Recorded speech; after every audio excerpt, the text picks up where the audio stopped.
Morning बच्चों, how are you? Fine, good. हमने पिछली कक्षा में क्या पढ़ा था? हमने पिछली कक्षा में व्याकरण शुरू किया था। व्याकरण की पुस्तक आपको बताई थी मैंने, वीवा। आई होप सब ने अरेंज कर ली होगी, है ना।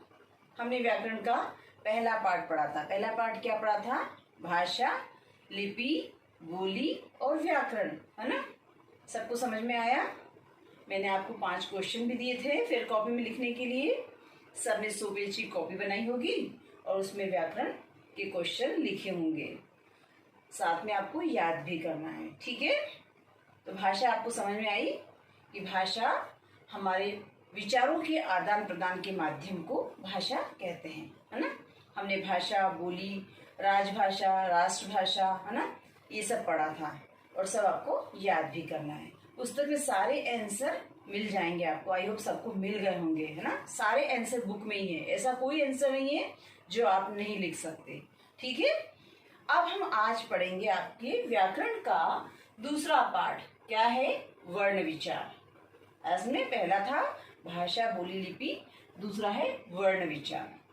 तो बच्चों, वर्ण का मतलब क्या होता है जानते हैं आप? वर्ण भाषा की सबसे छोटी इकाई होती है। इसमें वर्ण जो बहुत छोटी इकाई होती है भाषा की, जिसको खंडित नहीं किया जा सकता, जिसके टुकड़े नहीं किए जा सकते, अर्थात जिसको बांटा नहीं जा सकता, वो कहलाता है वर्ण, है ना।